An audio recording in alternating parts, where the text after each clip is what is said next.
De nuevo nos reunimos, muchas gracias por su atención, espero que lo que vimos en la sesión de ayer haya quedado claro, pero pues de todas formas vamos a hacer un breve resumen. Ayer hablamos de una primera fase de aspectos normativos y explicábamos que existen básicamente dos líneas del pensamiento, unas que están asociadas a la NFPA, o sea, todo lo que tiene que ver con normalización gringa, y tenemos otra que tiene que ver con IEC, que es normalización internacional. Ayer mencionábamos que en cuanto a protección contra rayos, aquí encontramos la NFPA 780 y aquí encontramos la IS 62305, que la que más nos interesa es la raya 3. Raya 1 es conceptos básicos y raya 2 es evaluación de riesgo. ¿Por qué nos interesa más? Porque es la que dio origen a la NMX J549, que es el estándar válido en México y a través del cual hacemos un sistema de protección que al final del día pretende dar cumplimiento a la NOM 022 de la Secretaría del Trabajo y Previsión Social. Y lo que había que decir era que pese a que estos proyectos tienen como unas especificaciones que suelen venir por el acercamiento con los Estados Unidos, suelen venir de allí con estas especificaciones del NFPA 780, cumplir con la IS 62305 da tranquilidad de que se está cumpliendo no solo la legislación mexicana, sino también la legislación americana, porque al final del día estos dos documentos se están acercando tanto que en algún momento llegarán a ser un único documento, ¿cierto? Bueno, en cuanto a normas, eso era como lo más relevante. Decíamos que con el ánimo de dar cumplimiento a la NOM 022, había que observar el procedimiento de evaluación de la conformidad, el PEC de la 022, y que ahí habían una serie de componentes que es necesario tener documentalmente, que son las mediciones de resistencia, las mediciones de continuidad y los certificados de habilidad laboral, más allá de los proyectos de diseño que en su momento dieron origen a los sistemas de protección contra rayos, y uno da por sentado que teniendo un sistema de protección contra rayos, en algún momento de la historia hubo una evaluación de riesgo, entonces una auditoría no necesitaría que existiera una evaluación de riesgo como tal, porque ya existe un sistema de protección. Entonces, dimos una serie de repasos técnicos en los que hacíamos también una diferenciación entre las formas de energía que estamos enfrentando. Estamos enfrentándonos o estamos tratando de establecer criterios de seguridad con respecto a energías de diferente naturaleza. Una es la energía eléctrica que hace que enciendan las lámparas, que prendan las computadoras, que funcionen los servidores, es la que producen las plantas de emergencia, los generadores, la que fluye a través de los transformadores y los cables, que esa es una señal de 60 Hz en el caso mexicano y que es una señal oscilatoria. Pero también nos estábamos enfrentando a un fenómeno que ya no se comporta de esta manera, es un fenómeno muy rápido, que tiene magnitudes muy altas en magnitud de corriente y ocurre en periodos de microsegundos. Dejábamos claro que el rayo es un fenómeno de muy alta potencia y en consecuencia tenía una potencia muy alta, pero producto del periodo tan corto en el que ocurre, pues tiene energías muy pequeñas. Entonces son dos fenómenos distintos. Aquí hay que hacer otra claridad con respecto a ese aspecto técnico que tal vez no vimos ayer, y como mencioné la longitud de onda, cuando uno tiene una señal senoidal, ¿sí? Una señal senoidal, la longitud de onda es la distancia que hay entre dos picos de igual magnitud en una señal senoidal de un mismo ciclo, ¿sí? Cuando hablamos de 60 Hz, estamos hablando de la longitud de onda se calcula como la velocidad de la luz sobre la frecuencia, o sea, sobre 60 Hz. ¿Sí? ¿Eso qué significa? que si yo para 60 Hz requiero calcular una longitud de onda, eso me va a dar del orden de 5000 kilómetros. Pero como ya vimos que el rayo es un fenómeno que no tiene esta secuencia, no es periódica, ¿sí? Sino que es un impulso, ese impulso, para nosotros poderlo transformar a unas señales senoidales, ¿sí? O señales secuenciales, pues tendríamos que aplicarle toda una matemática de transformadas, de Fourier, para saber en qué espectros de frecuencia uno encuentra el rayo. Y pues para ahorrarles el trabajo, porque eso ya mucha gente lo ha estudiado, los rayos tienen un espectro de frecuencia importante, es decir, con una magnitud de energía importante entre 200 kHz y 1 MHz. Y eso para ustedes que trabajan con equipos o instalaciones en las que hay misión crítica y frecuencias altas, pues esto les puede llegar a sonar muy familiar. ¿Y por qué es relevante eso?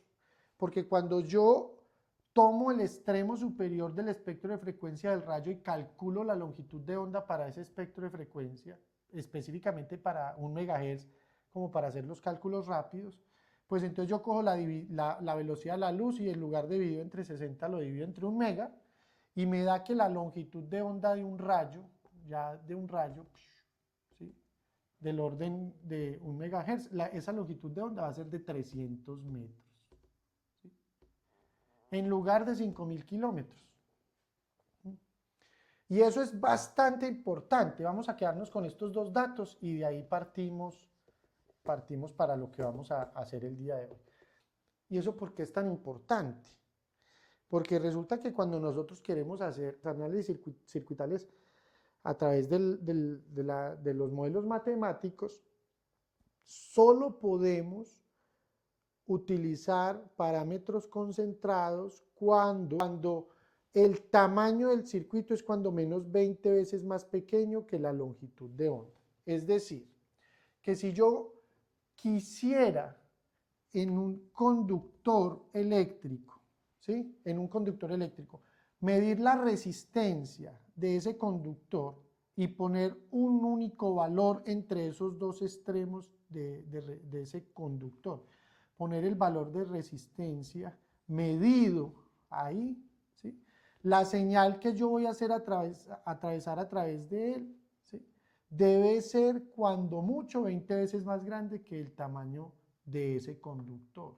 De lo contrario, yo no podría utilizar esto que se llama parámetros concentrados, sino que tendría que dividirlo en tramos, ¿sí? En tramos. Yo creo que con esto los devolví un poquito a la escuela, a la universidad, cuando uno le decían parámetros concentrados o parámetros distribuidos. Pero hay un símil que uno puede tener en la cabeza, y por ahí dicen que si usted le explica algo a un niño de 5 años y lo entiende, esa es la manera correcta. Entonces, hay un símil para esto. Imagínense una serpiente que se traga un huevito, ¿sí? Una pelotita, puede ser una pelotita de golf. Se la traga y la cabeza de la serpiente se da cuenta de que ahí hay una pelotita, pero cuando la digiere, cuando la empieza a tragar, llega un momento en el que la cabeza ya no se da cuenta que ahí existe esa pelotita, pero el cuerpo sí y la cola todavía no, ¿sí? Y hasta que llega la cola va viajando la señal. Entonces, si yo tengo una señal que es pequeña comparada con el tamaño del circuito, es decir, una pelotita pequeña comparada con el tamaño de la serpiente, es fácil entender que esa pelotita únicamente va a afectar segmentos de la serpiente en el recorrido. Pero si yo tengo una pelotita muy grande comparada con la serpiente, en el momento en que se la traga, tanto la cabeza como la cola se dan cuenta al mismo tiempo, ¿sí? Ese es el concepto, o así visualizo yo el concepto de parámetros concentrados y distribuidos. ¿Y eso a qué nos va a llevar? Nos va a llevar a que cuando uno quiere hacer análisis eléctricos a partir de la señal que nos entrega Comisión Federal de Electricidad, pues cualquier distancia es suficientemente pequeña comparada con esta longitud de onda. Entonces toda nuestra instalación, por grande que sea, es muy pequeña comparada con la longitud de onda de la señal que nos entrega Comisión Federal, ¿sí? Entonces, pero cuando cae un rayo, como la longitud de onda es tan pequeña, ya nuestra instalación es muy comparable con la señal, con la longitud de onda de la señal. Uno encuentra por ahí bibliografía, específicamente la IEEE 1100, en la que empieza a hablar de un parámetro en el que uno puede hacer ese análisis de parámetros concentrados, y es dividir por 20 la longitud de onda. Dividir por 20. Eso significa que si yo tengo una instalación y yo inyecto una señal de corriente en un extremo de esa instalación, ¿sí?, esa señal va a fluir con un tamaño de afectación del fenómeno, con una longitud de la afectación del fenómeno, que va a rondar esa longitud de onda dividido 20. Quiere decir que para 1 MHz más o menos estaríamos hablando de 15 metros, mientras que para 60 Hz estaríamos hablando de 250 kilómetros, ¿sí? Y entonces eso nos va a llevar a nosotros a una serie de conclusiones técnicas que son muy relevantes, y es, por ejemplo, cuando yo quiero drenar una corriente de falla producto de una afectación en el aislamiento de los circuitos eléctricos, es decir, cuando yo voy a drenar una corriente de falla que proviene del operador de red o de los generadores de emergencia, ¿sí?, yo puedo drenarla en algún punto en el suelo, ¿sí?, o puedo utilizar un punto en el suelo, alguna conexión a tierra, que esté tan distante como este valor. Mientras que cuando yo quiero drenar una corriente de rayo, ¿sí?, necesito utilizar distancias de esta magnitud, del orden de 15 metros. Eso, dicho de otra forma, que le he escuchado a algunos autores, es que el rayo es parcialmente ciego. Quiere decir que cuando él impacta, él no sabe. Él impacta en un pararrayos y abajo de ese pararrayos hay una serie de conductores, pero eléctricamente él no sabe si esos conductores tienen continuidad hasta el suelo. Él empieza a viajar ahí, como el huevito que entra, la pelotita que entra en la cabeza de la serpiente, empieza a viajar por ahí, pero no sabe si ahí abajo hay un buen sistema de puesta a tierra, no sabe si ahí abajo hay un conductor abierto, ¿sí?, si hay un conductor continuo. Eso no lo sabe. Él empieza a viajar, y a medida que empieza a viajar, empieza a desplazarse y a causar un fenómeno de sobretensión en ese tramo, en ese rango de longitudes que les estoy mencionando. Y si de casualidad se encuentra con un espacio de aire, es decir, con un cable que esté cortado, en ese punto va a haber como una acumulación tan grande de tensión, producto del rebote de la señal por el cambio de medio, que puede haber un arco entre esos dos terminales, ¿sí? Esa conclusión, o más bien ese análisis físico que les acabo de tratar de transmitir, tiene como conclusión técnica la necesidad de que los conductores bajantes de los sistemas de protección contra rayos sean siempre continuos. No quiere decir esto que no puedan haber conectores mecánicos que cumplan esa función, sino que debe haber continuidad. Y por eso es que es necesario hacer una medición periódica de la continuidad para garantizar que efectivamente cuando la serpiente se trae la pelotita va a viajar perfectamente hasta la cola sin ningún problema. O sea, va a llegar desde el pararrayos hasta los electrodos sin ningún problema. Y cuando llegue a los electrodos, pueda salir hacia tierra sin ningún problema. Un valor bajo de resistencia allá siempre es conveniente. Pero entonces miren el orden de magnitud tan relevante que tiene la longitud de onda.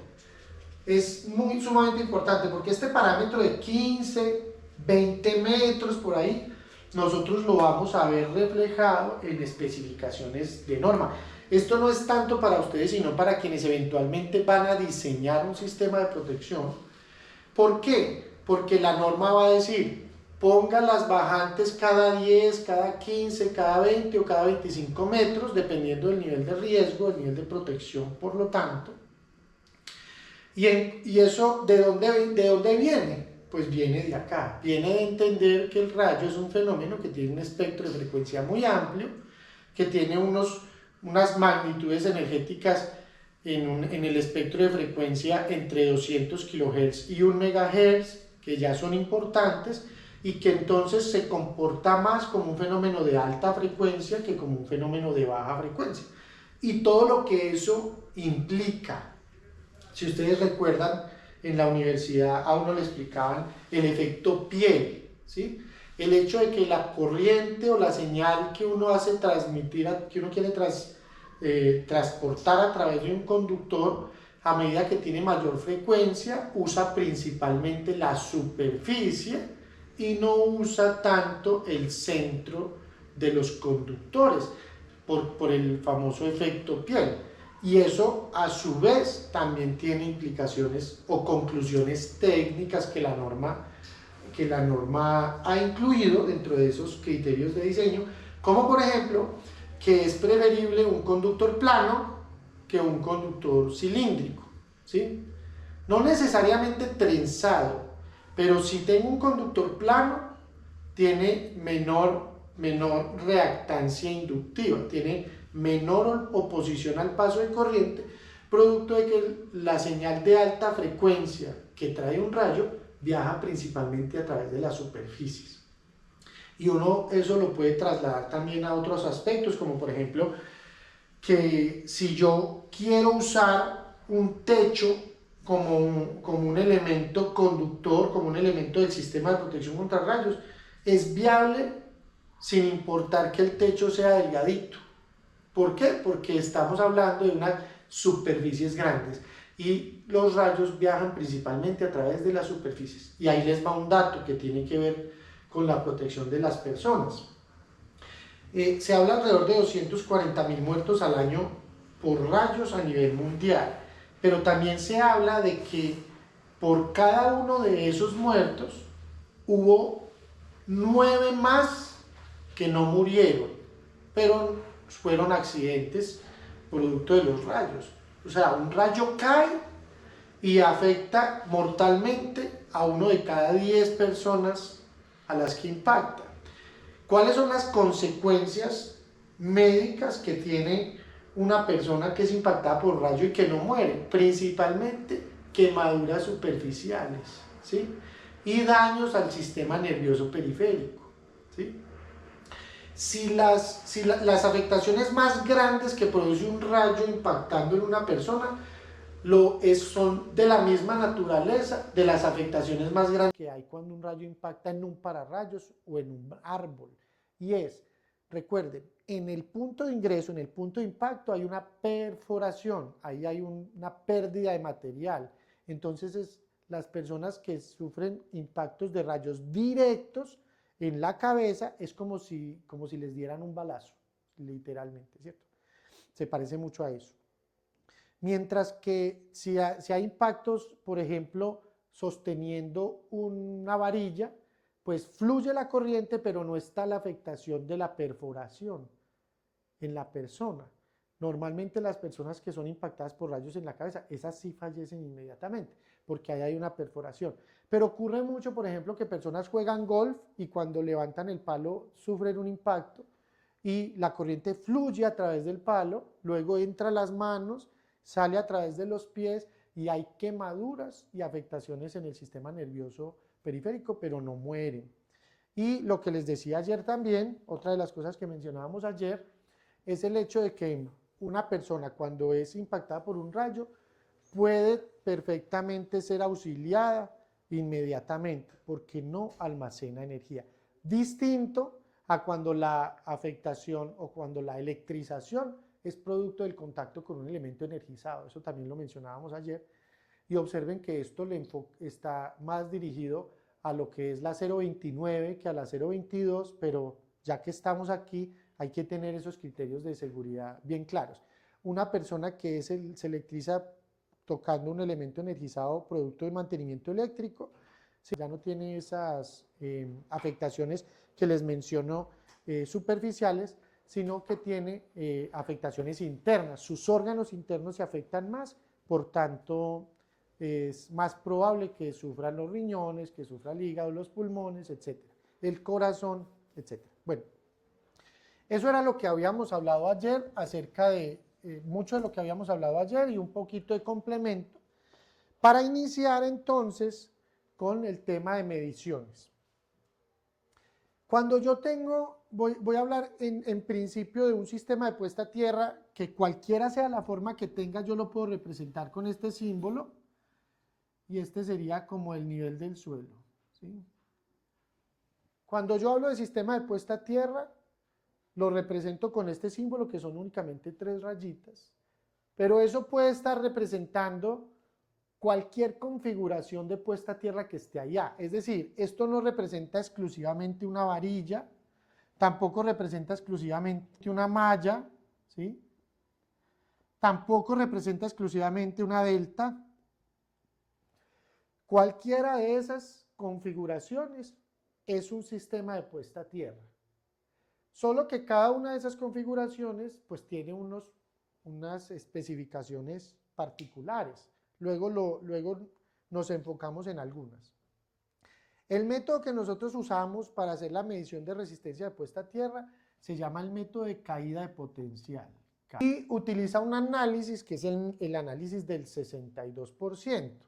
¿En qué consiste esto? Consiste en, a partir de algún punto que esté conectado con el sistema de puesta a tierra, se conecta un equipo que tiene la capacidad de inyectar corriente a través de ese sistema de puesta a tierra y que lo va a hacer regresar a través de un electrodo auxiliar, que se llama electrodo auxiliar de corriente, ¿sí? Esa corriente va a fluir en ese circuito y el equipo de manera indirecta va a medir los valores de tensión a través de otro electrodo que se llama electrodo auxiliar de tensión, y este se va moviendo desde el extremo más remoto, que es el electrodo de corriente, hasta el electrodo que yo quiero medir, hasta el sistema de puesta a tierra que yo quiero medir, creando una curva de caída de potencial que es de esta naturaleza, ¿sí? ¿Qué es lo que uno observa acá? Que si yo midiera tensión con estos dos elementos, ¿sí?, entre este punto y ese mismo punto tendría 0 voltios, que sería este punto, ¿cierto? Y en teoría, si yo mido tensión entre este electrodo y el extremo más remoto, tendría un valor que tiende a infinito. Entonces esos dos puntos en la gráfica son digámoslo así, conocidos. Pero en el intermedio entre el electrodo de corriente y el electrodo de tensión se toman una serie de valores cuyo sentido lógico sería que a medida que yo me acerco al electrodo, la tensión disminuye. Desde un rango muy dramático de disminución, ¿sí?, en este extremo y en este extremo, hasta un rango muy probable de zona plana, que son valores intermedios. Entonces uno dice que empieza tomando valores al 80%, luego mueve el electrodo de corriente un 10%, entonces ahora voy a medir al 70%, luego al 60%, luego al 50%, y puedo tomar varios datos obteniéndolos, anotándolos en la gráfica, y voy a encontrar algo como esto. ¿Cuál es el objetivo? El objetivo es encontrar una zona cuasi plana, ¿sí?, dentro de los rangos de tolerancia que tenga el margen de error del equipo, ¿sí?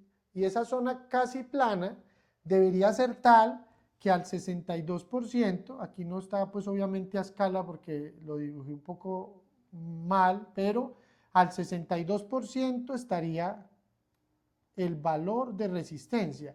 Aunque lo que estamos haciendo es una medición de tensión, el equipo nos entrega un resultado en ohmios, quiere decir que es una medición indirecta, una medición en la que el equipo mide la tensión que hay, conoce la corriente que está inyectando, por lo tanto nos puede entregar el valor de resistencia.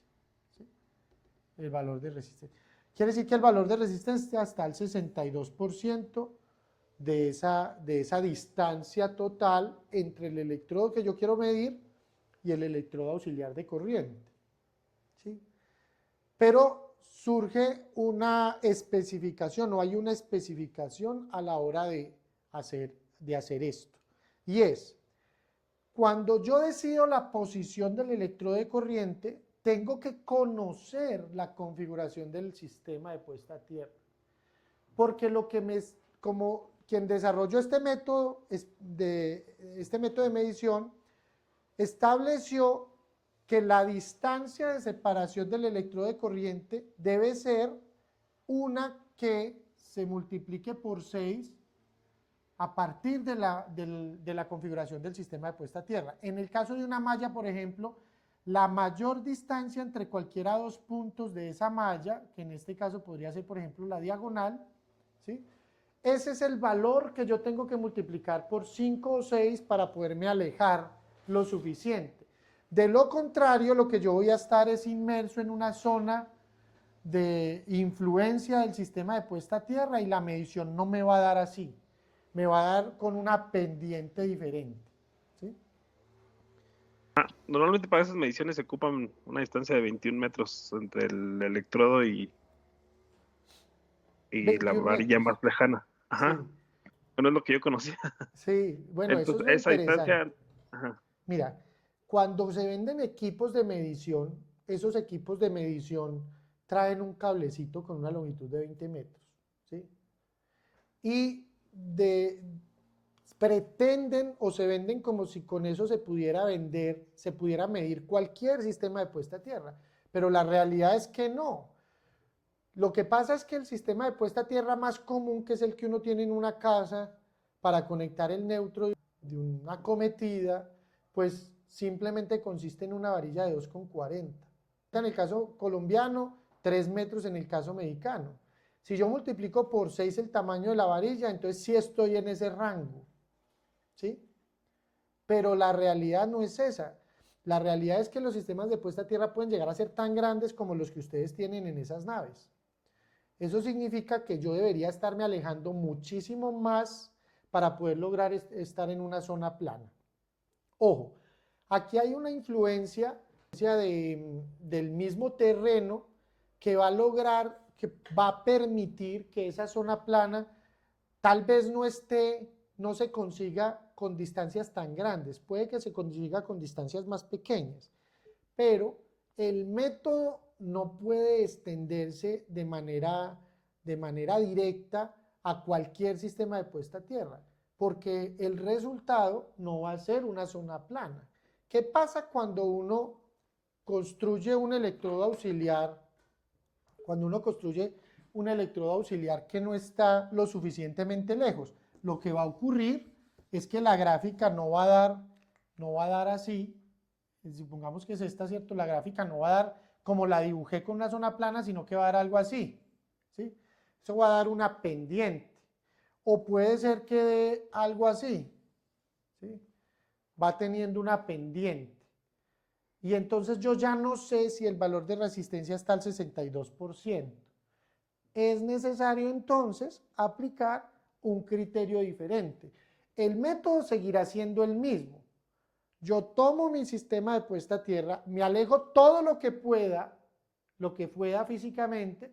Por eso es que ustedes ven en mis informes que nosotros escogemos una posición estratégica para hacer la medición, que es la esquina desde la cual por fuera podamos acceder más fácilmente al electrodo, y nos alejamos de la instalación todo lo que nos permita el cable que tenemos disponible. pueden ser 100, 150 metros. Nos alejamos todo eso y empezamos a construir la gráfica. Si como resultado de la gráfica obtenemos una pendiente plana, entonces sí podemos aplicar el criterio del 62%. Pero si no, la norma permite también un postprocesamiento que se llama el método de la pendiente.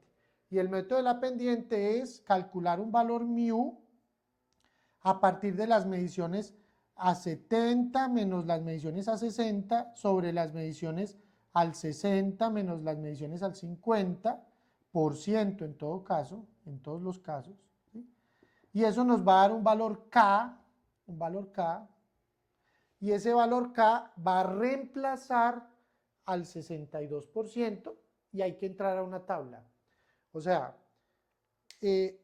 para no hacerla larga, como dicen en México, siempre que yo vaya a medir un valor de resistencia de puesta a tierra, necesito alejarme lo más que se pueda, al menos de 3 a 6 veces el tamaño de la puesta a tierra, lo más que se pueda. Me alejo y empiezo a tomar mediciones de tensión acercándome al sistema de puesta a tierra que quiero medir. Una vez tome esas mediciones, construyo la gráfica y si observo que la pendiente es superior al 5%, entonces tengo que aplicar el método de la pendiente. Y el método de la pendiente es hacer este cálculo y reemplazar ese 62% por el valor que me dé la tabla, el valor que encuentre en tabla, que puede estar entre el 20 y hasta el 70%.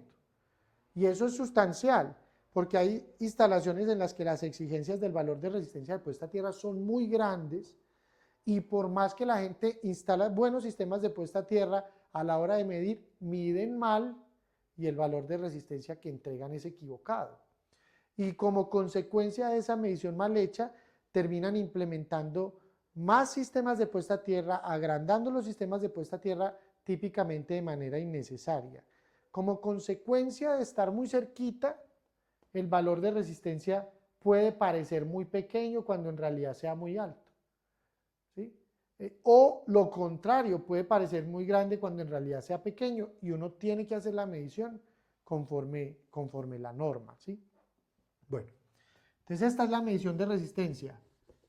¿Alguna duda con respecto a esa medición? Sí, yo sí tengo una duda, Inge. Adelante. En este caso, bueno, lamentablemente nosotros, o bueno, en mi caso, hacíamos mediciones del sistema de puesta a tierra y curiosamente siempre nos salía una gráfica, pues sí, así como la que mencionó usted, descendiente. Sí. Y se determinaba que con esa gráfica, pues el sistema de puesta a tierra estaba bien. Y el factor K, que ahorita usted acaba de mencionar como perdón, se decía que iba a depender de la calidad del terreno. Mm, Si era seco, si era húmedo, si estaba extremadamente seco. Y dependiendo vaya, la condición del terreno, se iba a determinar ese factor K. Por lo regular, siempre el factor K nosotros lo tomábamos como la unidad, como uno. mm. Bueno, el factor K1 significaría que la pendiente es cero, ¿sí? Si la pendiente es cero, significaría que el valor de resistencia se obtendría exactamente al 62%, pero ese no es el caso. Voy a compartirles un segundo la tabla, ¿sí? Observen. Cuando el valor view es muy pequeño, ese valor ronda los 60 al 70%, ¿sí? Miren. Entonces yo puedo terminar en valores de K, que son porcentajes de la medición, porcentajes muy pequeños, ¿sí? 3%, mientras aquí tenemos 64%, aquí tenemos 3%. Cuando la pendiente es muy grande, el valor de resistencia se obtiene mucho más cerca, ¿sí? Cuando la pendiente es muy pequeña, entonces ese valor ronda más el 70%, ¿sí? Pero miren que este dato, este valor mu o este valor k, no dependen del valor no dependen de las características del terreno. Pendiente como tal sí va a depender de eso, pero el valor simplemente de este valor mu depende únicamente de los resultados y esos de los resultados de la medición y por lo tanto el porcentaje asociado. ¿Qué hay que entender acá? Que esto creo que es fundamental. Creo que es fundamental. Cuando uno mide resistencia, hay que entender que la resistencia es un parámetro físico, como por ejemplo el peso de las personas o la estatura, ¿cierto? Son parámetros físicos.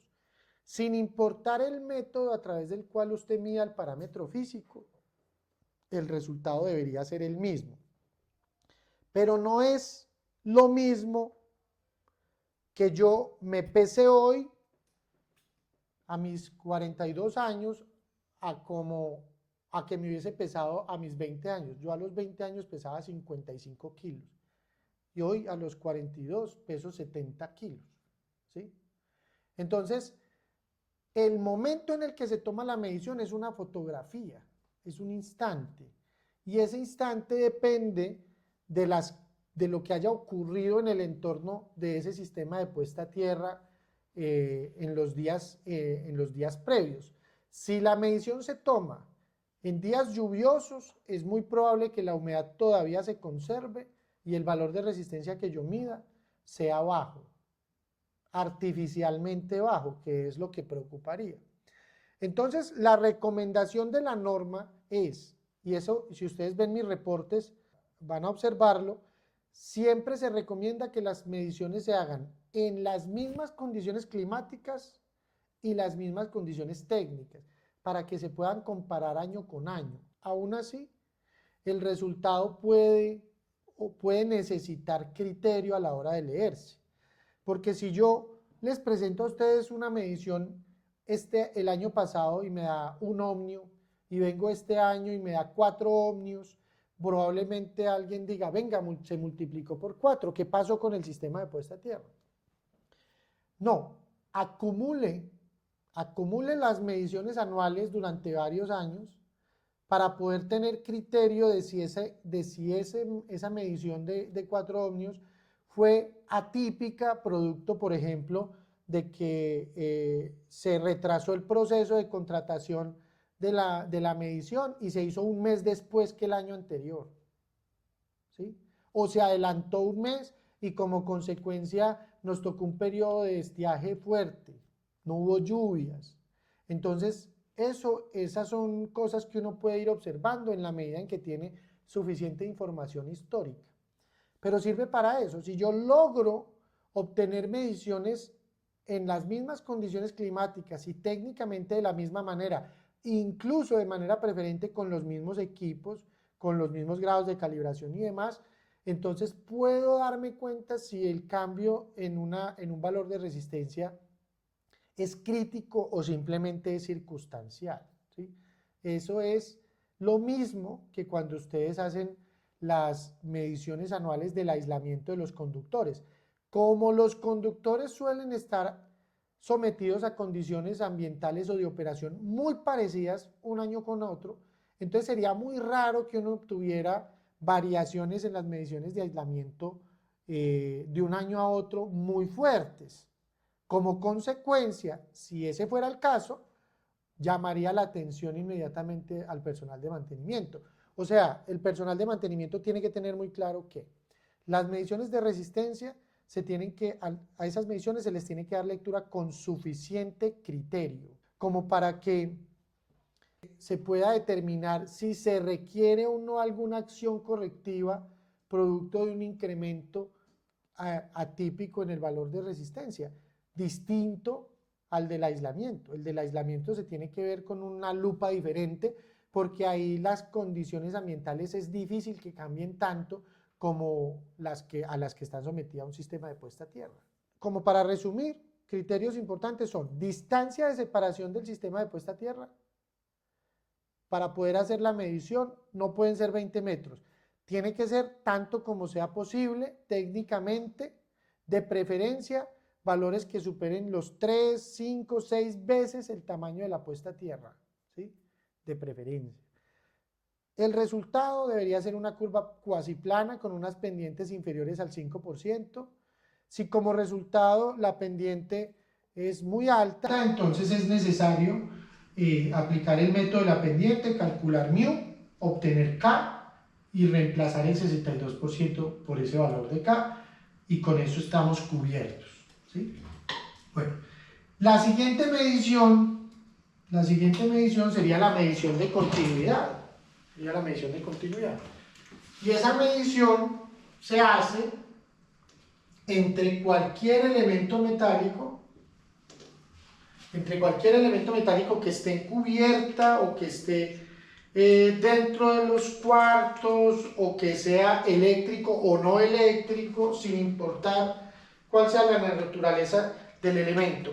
Si es un elemento metálico que normalmente no debe transportar corriente, entonces se debe poder medir continuidad a partir de él y existir continuidad hasta el sistema de puesta a tierra. ¿Cuáles elementos son relevantes o son mayormente relevantes? Todos aquellos que sean susceptibles de ser energizados por una falla de aislamiento, o todos aquellos que estén cerca de un sistema de protección contra rayos a distancias que estén a menos de 1,8 metros. Entonces yo tengo una cubierta, voy a pintarlo de otro color, ¿sí? Yo tengo una edificación y tengo una serie de pararrayos puestos en inmediaciones de la edificación, en la techumbre, y una serie de conductores bajantes, ¿sí?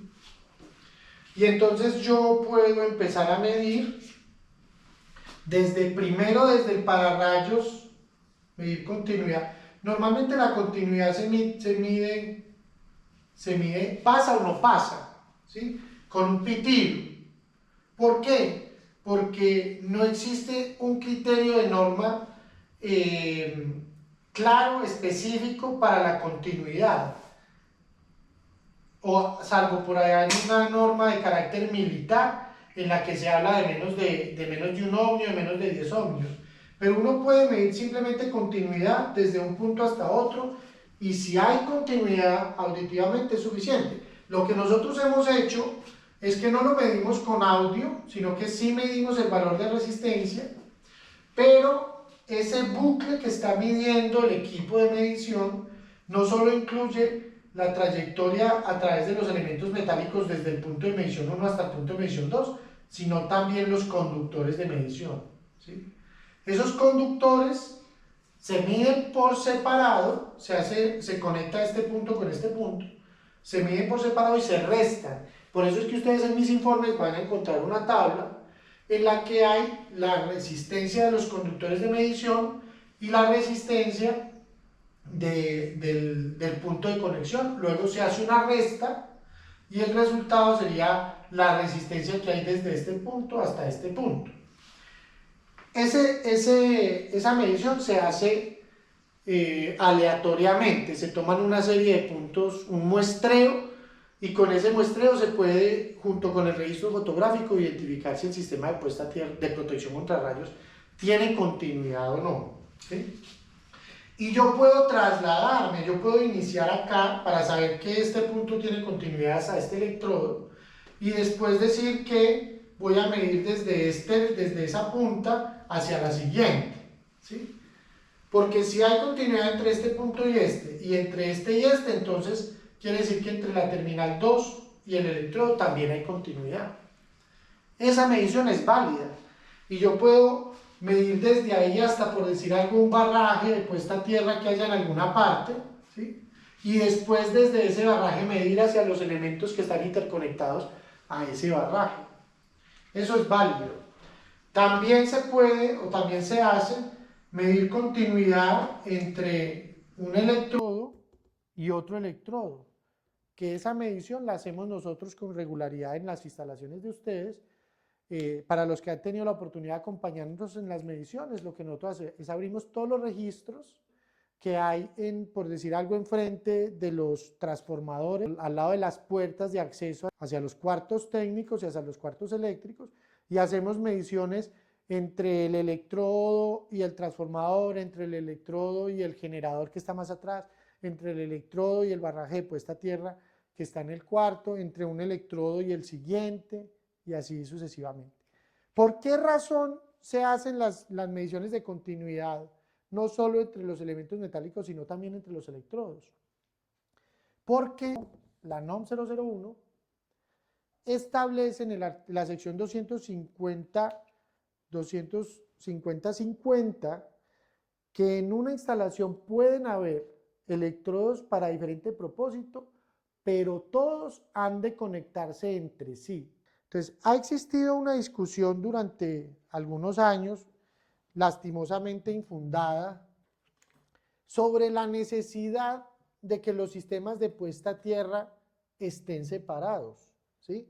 En específico, los sistemas de puesta a tierra asociados a equipo electrónico, lo cual es un error de interpretación que se solventó desde hace más de 40 años.